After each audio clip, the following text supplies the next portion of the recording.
I'll just jack up the work. You know what? Oh, yeah. No. Okay. No, I would have prepared that. No. I might have just happened. Yeah. Okay. Thank you.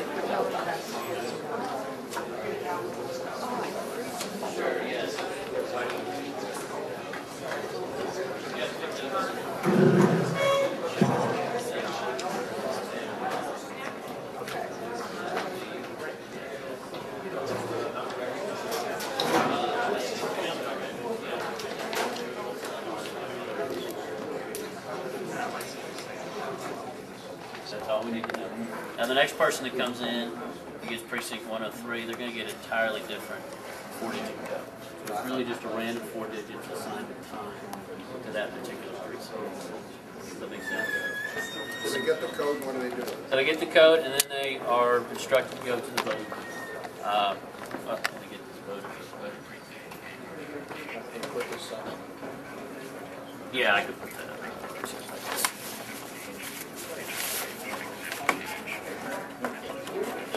So there's already a ballot on here, so I'm just accepting this ballot.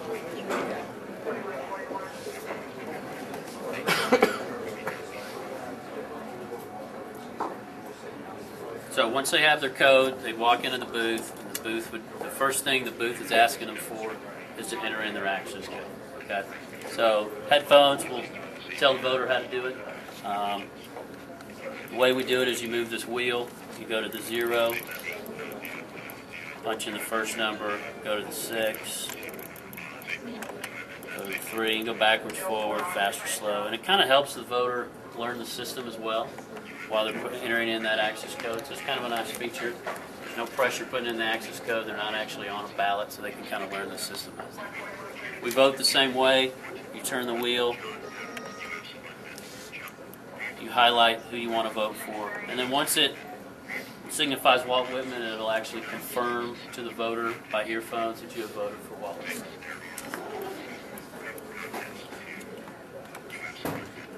So what he did is he went back, he just wanted to change his vote to Frederick Douglass. He highlighted Frederick Douglass, hit enter, and automatically changes. So there's absolutely no possible way to overvote using a DRE system, which you guys are well aware of. So once they're done with the ballot, they can wheel through it. It gives them a summary page at the end of the ballot. They can go back and make changes from here. Takes them back to the summary page. Now at this point, they're ready to put their ballot. They've reviewed it and they're ready to put it into the ballot box. So they hit cast ballot. But the first thing it's going to do is kick off the voter verifiable paper trail. Okay, so it's just going to verify that what is on here matches what's on here. Okay, so if they don't match, obviously you want to reject it. But really what it turns out to be, actually if it doesn't match, you call the police and you've got real issues. But what it actually turns out to be most of the time is they notice on paper that they want to change their vote. So it gives them the option to go back and change that vote. Are they being prompted? Press enter to make a change. Are they being prompted to operate the machine on the headphones? That's what I What's wanted. the? Yes, yes. And the headphones is walking them through the Okay. process that I'm walking you through the entire time. So it's not a touch screen, all interaction has to be through the wheel. Correct, correct. Does the wheel have Braille on it? Yes, there's Braille buttons down this way to tell where it is. And there's also a click. I don't know if you guys can feel it. As you're clicking through here, you can feel an audible click. The blind voters really like that because they know that they've gone exactly one spot. They feel it click twice and know, oh, they've gone too fast and need to back up. So once they accept that page, it says you're sure you can cast your ballot, and then it will print. It will say ballot accepted, and then actually print a barcode. So if you ever wanted to do a 3D or a 2D barcode scan, you can do that as well. Where's that data goes into the box? Correct. Once you see that waving American flag, it creates a cast vote record on the unit here. Then it sends you through a wire, creates a cast vote record on this device here, and then actually on the memory card here. So if you had total failure to this system, you would still have the vote stored here and here. Maybe a more applicable is if you were to accidentally lose this. So you get total failure here, you still have the paper ballot, the verifiable fail. Correct. Right, and Correct. your memory card. One here, one here. And There's no lock on that memory card? No, you would have a ballot seal. There's a place for a ballot seal. Right under here. Put that ballot seal up front. What, so the poll worker has to the extent that he generates or she generates a code. Correct. That's their Correct. job. And answer any questions, of course, but they're the ones Correct. that. And logistically, somebody asked a question earlier.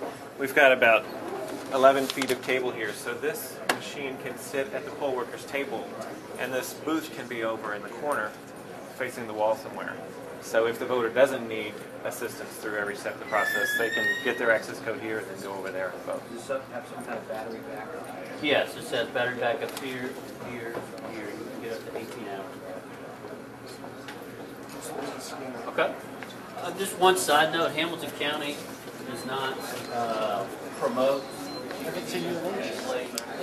vote on it or not, an ADA vote, but if someone has to use that machine, they're more than welcome to go and use that machine. Hamilton County doesn't, so you're not allowed to use it.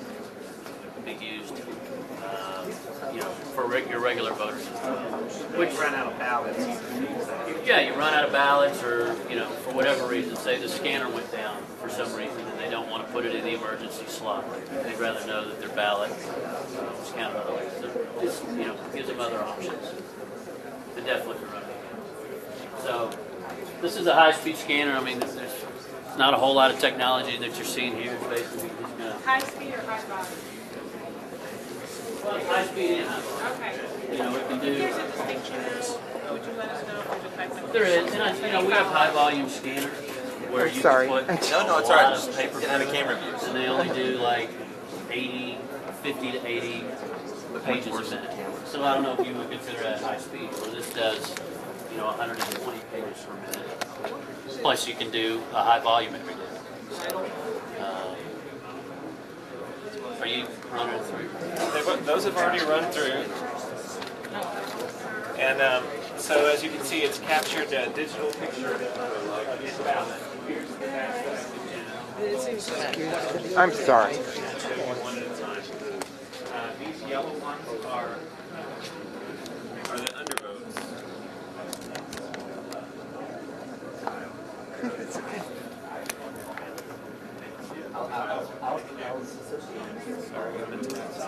So there's the legend of the colors. So any undervoted shows you in yellow.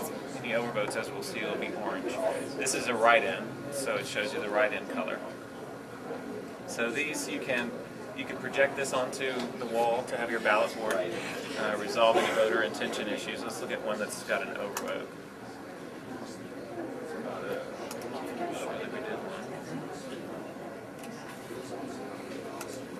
What about during a recount? There's one. The official count? If we were to run the cards through, to count the cards a second time, like during an official count, you would have to go through this process? Oh, no. Once you've resolved all your ballots, Ballot Now will then store cast vote records on this card exactly the same way that each slate system stores cast vote records on this card. So once we do all this process, it's going to write those votes onto this card, and then we'll take it to tally, to tabulate them. This doesn't do any tabulating. It's But if just, we were to run the actual cards a second time, I don't think you have to remake this card. I think no, and it would So it's already on the have the requirements of your. it would already have the voter intent issues. So can you pull up a photograph of one of these things? I mean, do you do that on this? Yes, this system, the absentee system, actually takes a complete picture image of the We're ballot. looking at all these ballots right here. Right, but, that's the image right there. Yes. Okay, it doesn't. So those were all undervoted, and this is my overvote. Nice. I can pull up. Okay, there, it's a little I can bigger. pull up that, and we can do all this on a screen. Okay. Who's the expert? You guys Well, as far as functionality goes, we have gotten every Kodak scanner that we use certified. Okay, so you can't just put any scanner on our system. You do have to use one of the certified scanners that we have. So as far as how the scanner interacts with our system, we are obviously the experts in that. As far as, you know, the scanning process, how the actual mechanism of the system works, then I would say Kodak is the expert on that. On election night, what backup or what services are being provided vis-a-vis these machines? You have somebody there that knows how to run them, is Kodak, you hire somebody from Kodak? We have, for your first election, we would be there doing that. Hamilton County has a Kodak rep that they have created a relationship with. I'm not aware that he is there on election night. I just don't believe they've had to ask him. They have multiple units, so if one were to go down, it's actually faster for them to just take it offline for the night. But if it were to happen, 3-4 days out, they can have that technical guy come in and fix it if it's a scanner issue. And Ken does on-site support quite a bit. And he's done I've never seen well, actually in Yolo County, they did have one of their 5. It ended up being a Windows problem. Communication between the PC and the scanner had some glitches, and we ran on the other 4. But that's the only case I can think of where we've had an actual scanner, commercial off-the-shelf scanner, have a problem in a critical time like that. I was just in Kentucky for the primary on Tuesday, and we had Davis County, their first election with the eScan. We had 85 polling places with these deployed, and we had 0 failures except for one election judge that actually spilled her cranberry juice down into the motherboard. So we didn't consider that a failure of our system. So they were very happy with their first election with the eScan. I just want to make sure I'm clear. Unlike the other systems where the current technology doesn't mark or have any way of recognizing duplicate scan ballots, this does have that feature. Every ballot is unique, and so it will only accept it once. Okay. Great, thank you very much for that. Thank you. I can talk to my members here for a second. Can I ask you about your tabulating software? What about it? Well, there were issues identified in Everest about the susceptibility to attack, the lack of encryption. Are you familiar with the specifics of Not tallies? not to those specific totals. It's 128-bit encryption. I think it was more around policy and procedures than it was the actual working of the software. But I'd have to double check that for you. I don't have all the answers for Okay. Everest. And that is that open source, the tabulating software? No. Okay, and is that a regular PCMCIA card? Yes. Okay. And what happened with the cranberry juice scenario? Dave, How did you resolve David? that? We replaced the unit. But how did you get the ballots back? Well, it is it is storing the cast vote records as the votes are scanned. So I think it had 106 ballots that had already been cast on it at the time that the spill happened. So we were still able to remove this card and tabulate it at the end of the night with those 106 votes, and then we just had a second scanner do the rest. Okay. Okay, and, okay. No.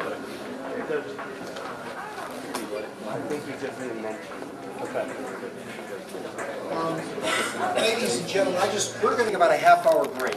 It's just fair. We're going to go into Premiere then next and hear from that vendor presentations. But before we get too cranky or short of myself, I need a little food in my belly, and so we're going to take a little break and come back here at 1 o'clock.